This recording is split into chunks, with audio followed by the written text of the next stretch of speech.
Hi everyone, and welcome to another powerful conversation with another powerful woman. I am joined and very excited to be joined today by Charlie Clarey.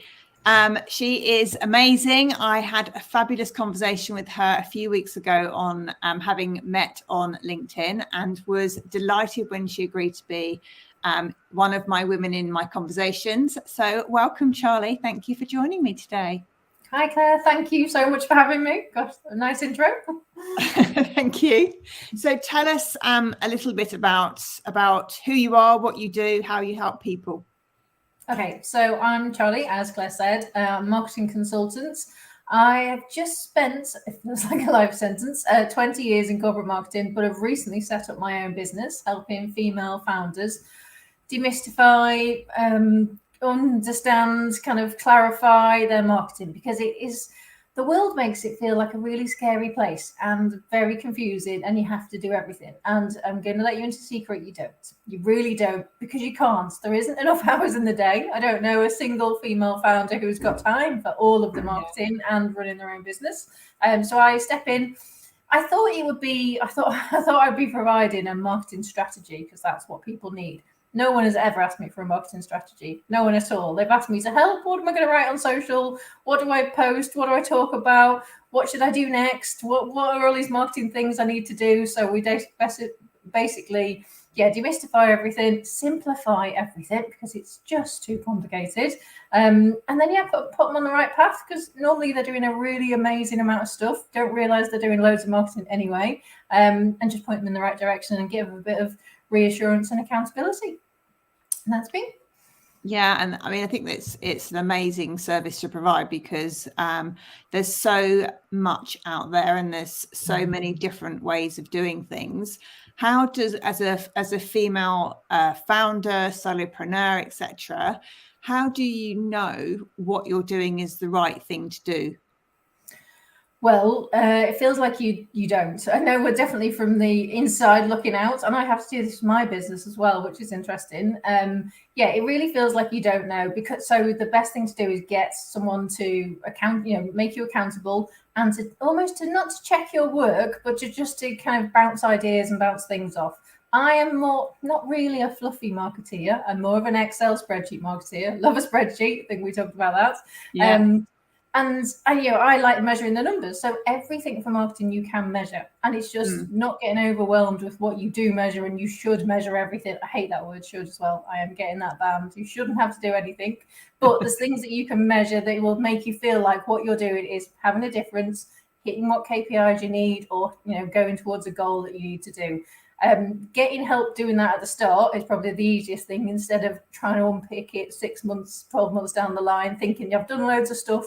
Feels like I've done loads of activity, but I've no idea if it works. So try to get help early on as much as you can, even if it's just a quick one-to-one or just a quick question to point you in the right direction, because it's really hard to do it from yourself looking out when you just feel too overwhelmed.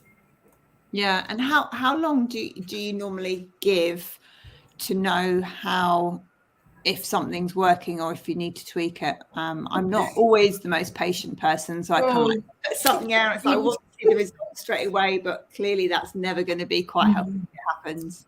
You're not going to like my answer. Marketing is the long game, honestly, but it is worth investing in. So yes, there's instant things you can do that you'll get an instant result. So do a competition on Facebook and get lots of entries. You will see instantly you'll get results and entries. If that's what you're trying to do, fine. But what you're trying to do is have a conversation, and conversations take time. So give it a couple of months, give it a few months as well, because you are doing so many other things. Most of my clients are, and I know you are as well. As a solopreneur, start something, go and do the 100 million other things you've got to do, and come back to that in a month and see if that's working. So you've really got to try and give it a month's time. I work with my clients for between 1 and 3 months, and it feels like a long amount of time. It goes really quickly. We get loads of stuff done, but we also then go, we've just started. We've just scratched the surface of that. Right. How can I do this? How can I prolong this? How can I do this for even more? So once you get going, you can see traction and stuff, but it does take a little while, if that's what you're trying to do, to make it more of a foundation in your business instead of a quick fix. Yeah. Sorry, not the answer you wanted. No, I mean it's the realistic one, right? And I think that's what's important, because there are so many companies out there selling quick fix schemes that you can invest, thousands of pounds into, with the promise of all of these clients. And my gut always says it's just not going to work. I'm the one that likes to build up relationships over time and to have more deep and meaningful conversations. So for me, the sort of a superficiality is kind of actually puts me off. But then at the same time, the long game is it's frustrating as well, because you don't know where you don't know who you are reaching and who is listening and watching, because not everyone interacts with you either. No, and that's the tricky thing. It's tricky and it's good in a way, actually. A lot of my clients feel a bit nervous, especially about social. We talk about social, but there's so many other marketing channels. But also, just to focus on social, doing this or doing an interview or just showing up on social feels really like, oh, I don't want to do it. And it's not for everyone, and you don't have to do it. That's the other thing. You don't have to. You can do something else. But if you do, the more you do it, the better you'll get. Obviously, with practice, that's fine. But also remember, and not a lot of people want to hear this, but not everyone's listening. So, go out there, say it, don't worry about it. Go out and say it again. And once you get practice and you get more comfortable with it and you feel more familiar, then that's fine. But honestly, you just saying it is the hurdle you need to get over. But do not worry that, honestly, people aren't listening. There is a stat that takes between 7 to 10 recognitions before someone even sees it. So you thinking, oh, I've showed up on social too much this week, everyone's going to think she's going on about that thing again. They will not remember. They really won't. And if anyone's like me, my brain is so gone sometimes, you'll think, what was that thing that woman said? And then you'll appreciate the next time you hear it, because you've forgotten. It's not a judgment of, oh, she's saying it too much. It's actually, oh, thank God she said it again because I'd forgotten. So show it up as much as you can, but also remember in the background, no one's listening. And it's a hard balance to feel. But once you get over that, then yes, you'll have much more kind of, like you say, deep and meaningful conversations, because people are like, oh, I want to hear what you've got to say. I want to know what's going on. And they want to hear it from you as well. It's your person that sells, not your brand or your logo. It's the person that they want to buy from. Yeah. And I think that's it. I've heard that the stat about it takes 7 interactions to somebody to hear. And it's kind of, again, as my natural instinct is like, I don't want to have to keep repeating myself. That's just annoying. And I'm sure they've heard, but it's really quite hard to put yourself in that mindset that they won't have seen it or unlikely to have seen it, and to get over that. And that's a tricky one as well. If you think that is annoying, you've got it's annoying for me. I don't want to keep repeating myself. So saying the same thing in a different way is easier for you to do. It's more interesting for you to do as well. And your audience will think, oh, I keep hearing this thing and it's kind of similar. But if they keep hearing the same thing, it becomes like wallpaper. So trying to say the same thing in a different way is keeps you on your toes. It makes you think about your product or service or business differently. And it stops you repeating yourself, because if you're bored, your audience is going to definitely be bored. So get over that hurdle as well as quickly as you can, of like, how do I say this differently again? How else is this going to fix something? What other problem does this relate to? And then think of saying it in a different way. And it makes it more interesting for you, because I don't want to be bored doing my own marketing, believe me. Yeah.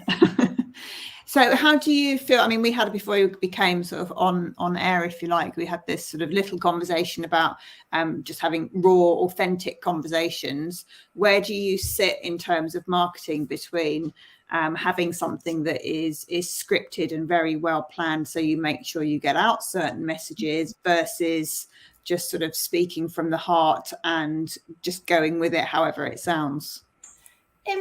I agree with both, actually, because I love a structure. So I like to have, things written down, the messages I want to say, the points I want to get across. I want to make sure I've got them with it, whether it's just internally or kind of written down and I'm ready to go. But then to say that with authenticity and off the cuff and getting used to that. So there's a balance of the two, of like, how can I constantly, be ready to talk about my business, talk about my marketing, talk about my product in a really conversational way.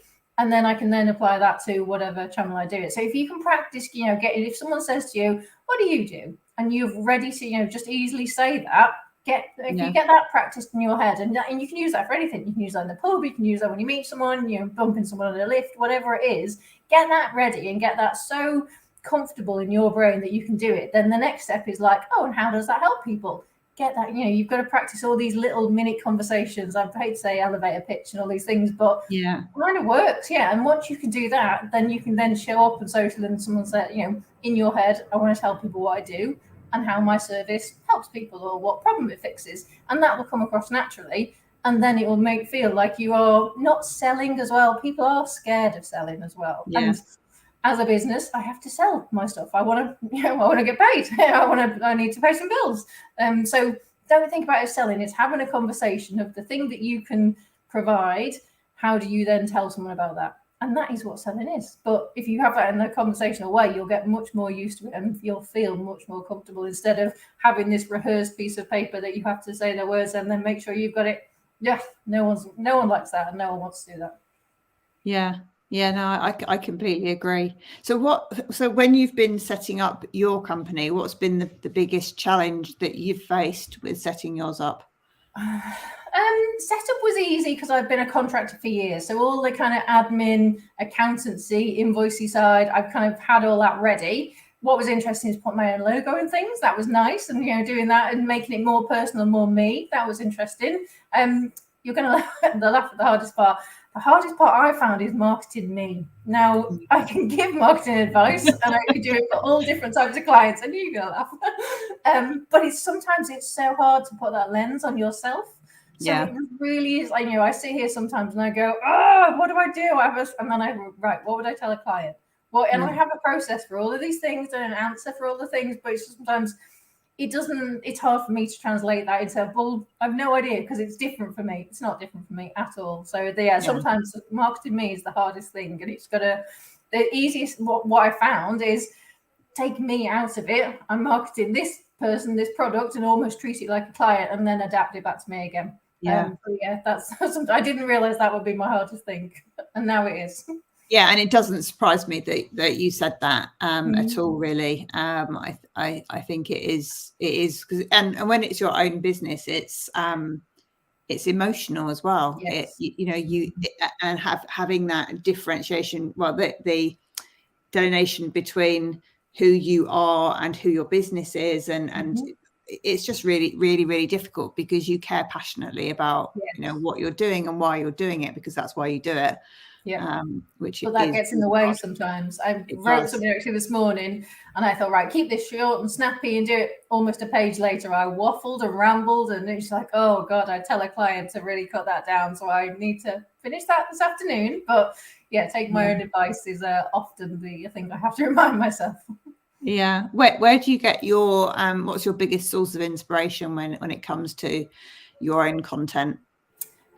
The world is really good actually, because I'm so passionate about female empowerment, and the opposite happens quite openly in the world. So there's lots of things where it gives you a source of content, frustration, something to achieve better. I read a lot of stuff, try not to get too angry, try not to get overly passionate, but kind of as many articles, and following amazing women as well.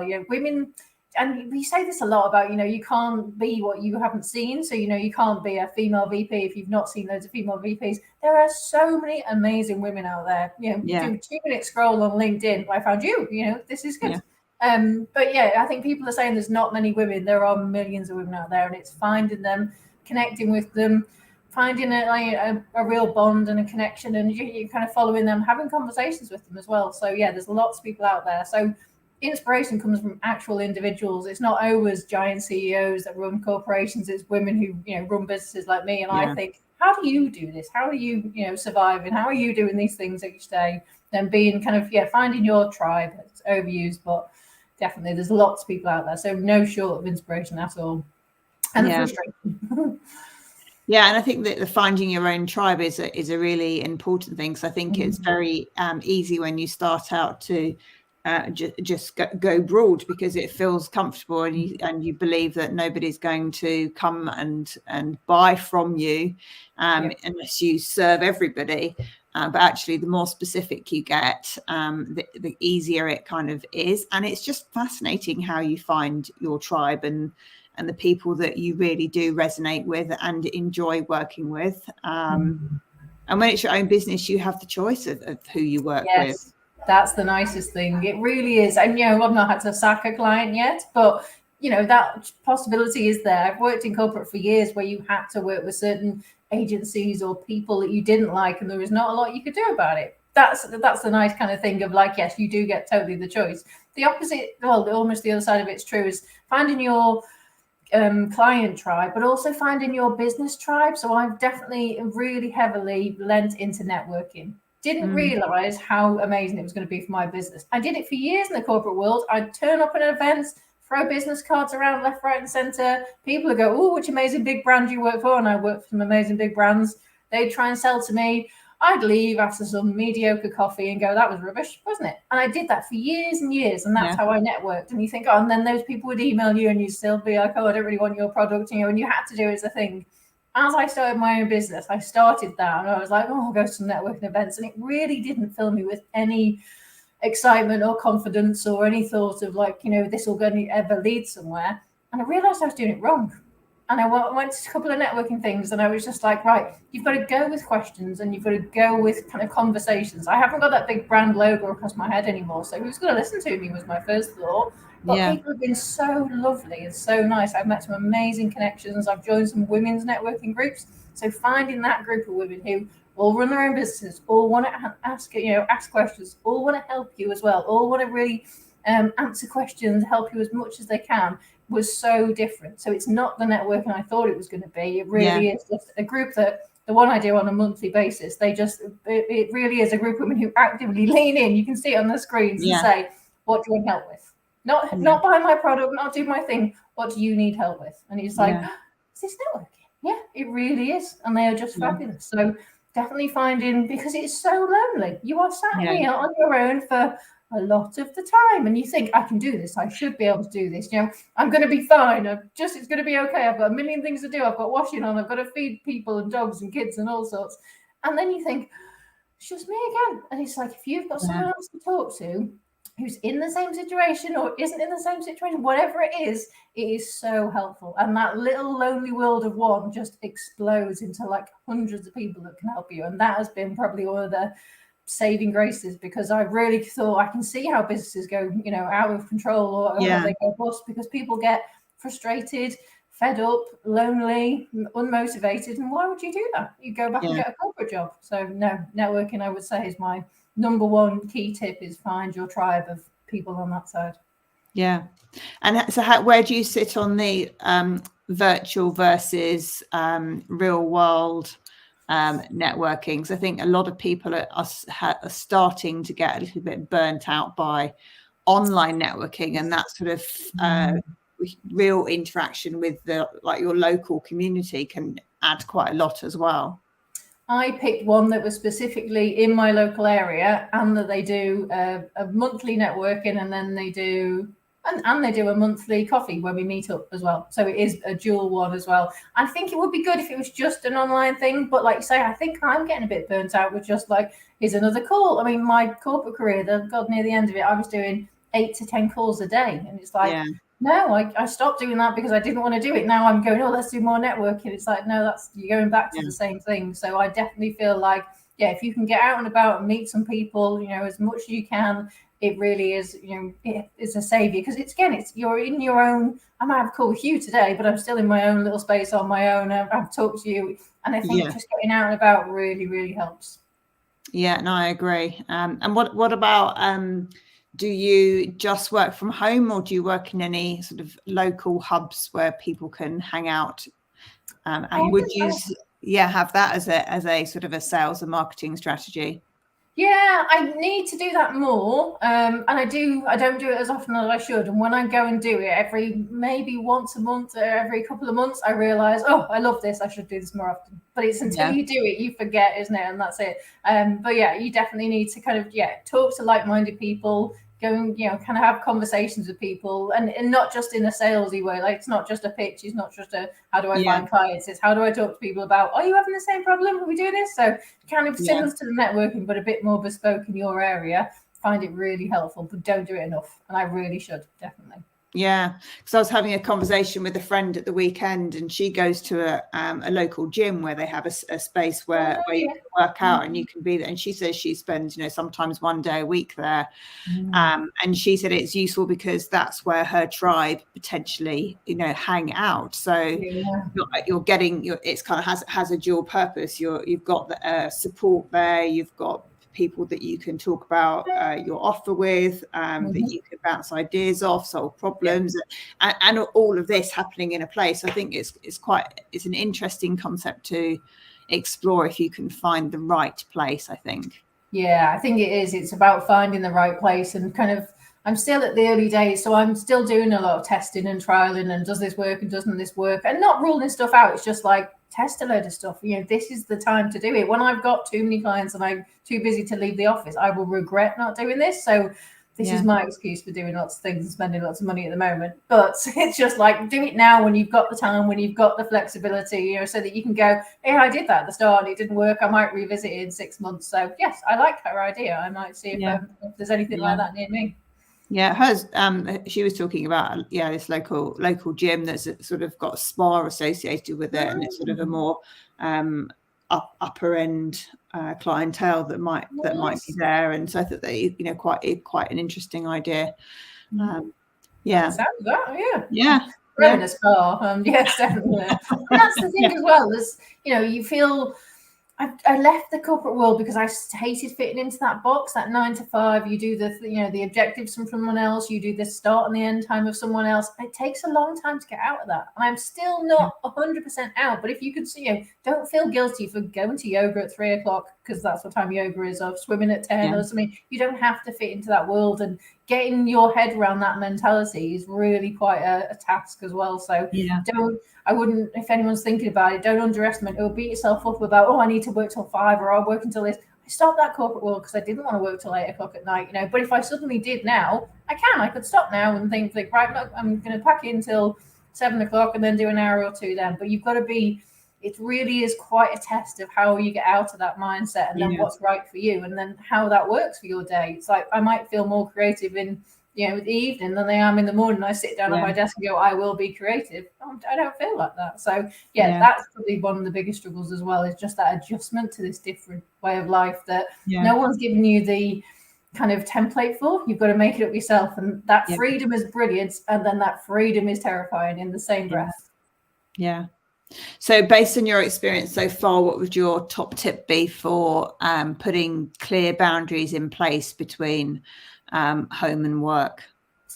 Work out what they need to be, because I can happily go and put some washing on and do something else, and go for a walk and things like that, and that doesn't need to be a boundary. Sometimes that's just a change of scenery, a change of mindset. Stop staring at this screen for a while as well, and don't be so hard on yourself of having to start at a certain time or end at a certain time, or giving yourself a regime that, for me, I really needed to get out of that, and now I've just gone and replaced it with something else. So being kind of honest with yourself, going, it's fine to not do that. In your heart what you need to get done today and what you need to get done tomorrow, and if it's only 2 or 3 things, if you're done by 2, you're done by 2.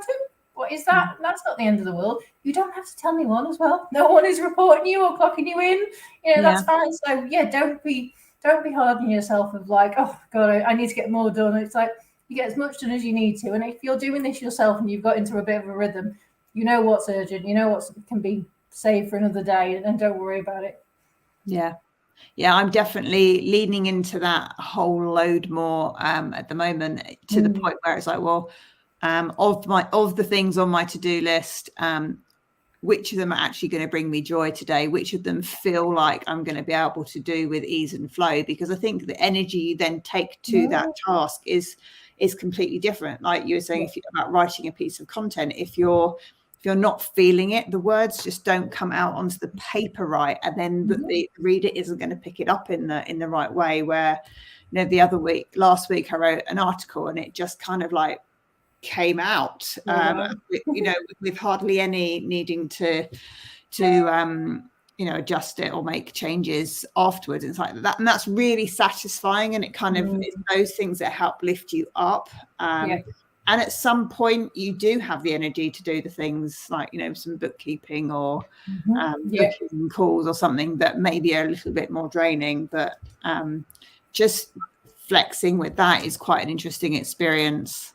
Definitely. And I think as well, it's like, find the things you like and do those. I set my business up so I don't want to do invoicing. I don't want to work for someone else. Like all the things I don't want to do, I don't want to do that in my new job, you know, now this job. So it's like, if I do want to just serve clients and talk about marketing all day, do that as much as you possibly can, instead of, I was talking to someone this morning who's just spent a day on Canva, and I was like, you don't even like Canva. And she was like, I know, but I wanted to get this thing right. It's like, but that's new, you know, as much as you can outsource all the stuff you don't want to do, so that you are actually spending time in your business doing the thing that you're good at, you're an expert in, and that you like doing. Because again, you know, if you wait up and you're doing too much Canva and not enough client serving, you'll get fed up, you'll get frustrated, and you'll stop doing what you're doing. So I'm trying to really set myself up for doing the thing I love as much as I possibly can, and either outsourcing or automating. I love a tool for anything. So I'm really trying to find, how do I automate this? How do I put this into a platform? How do I make this?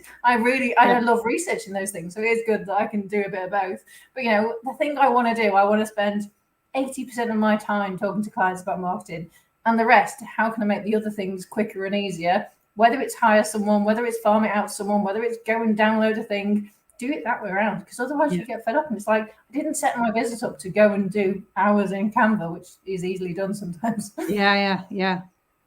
I have to ask what your favorite tool is so far.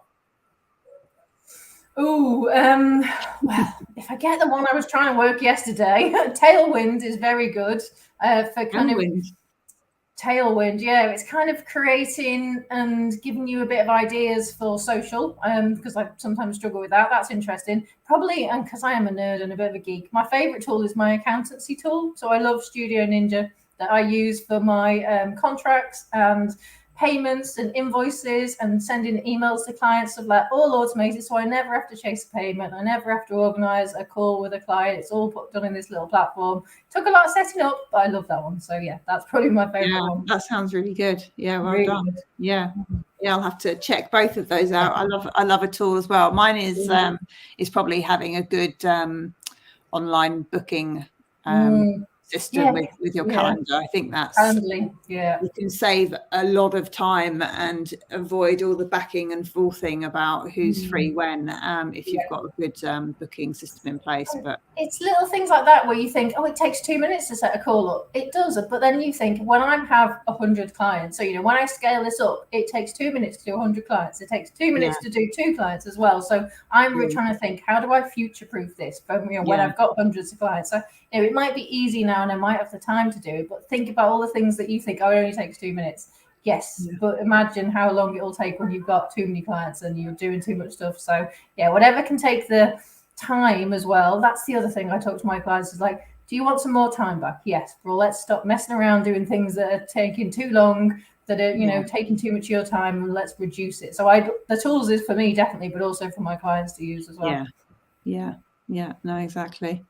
And I knew that when we the first time we met and spoke, I think we both sit in this sort of space of creative, analytical mindsets, and sort of somewhere in the middle where it's about creating and having technology as your best friend alongside, which I think is super powerful. Definitely. Well, all the talk on AI at the moment, you just I can see the fear of it will take people's jobs. AI won't take anyone's jobs. It's people using AI that will take people's jobs, because that's who is going to be prosperous and successful. So it's lean into it. Use as much as you can. We're talking on a screen now. We used to have to go into London and meet in a place at a time, and all the things that the rise in technology, I think, sometimes scares us. And you're like, look how far we've come. This is only 3 years in the making. We never used to have video calls. It was always it's not a thing people did. And now it's like, we don't even think, if my phone rings now, I'm like, what do I do? Do I put this in my ear? How weird is this? It's like, I can't see your face. What's going on? Why are you ringing me? What's going on? It's a panic thing, isn't it? So I think use the technology, and it's just going to get better and better. I think definitely. No, I agree. So to finish off with, what is the motto that you live by? Interesting. I was just writing a post about this morning, which is good. Your day deserves to be easy, because I really don't think it doesn't. You know, this is why I set my business up. Not because I want an easy life. Well, kind of do, but but I don't mean lazy. I mean easy. Easy, and that's the difference. Is your day. So whatever you're doing that's hard, that's difficult, that you don't like doing, whether it is that corporate job, come back in. I did, and definitely the best thing I ever did. But if it is, faffing around with invoices, or it is procrastinating over something, your day deserves to be easy, because we haven't got many. It really is like a short little life. So make it as easy as possible, and then the fun will come, the enjoyment, the motivation. So all of those things will happen. But if it's easy, that's the starting point, I think. And that's what I was just writing about this morning. So I think that's, my new motto. I love it. And it is perfectly aligned with the ease and flow that I'm trying to live by. So that's really beautiful. Wonderful. Well, thank you so much for joining me today, Charlie. I've loved talking to you. I know I could talk to you for hours longer. I'm sure we will talk many times again, but thank you so much for joining me. Thank you so much for having me. My pleasure.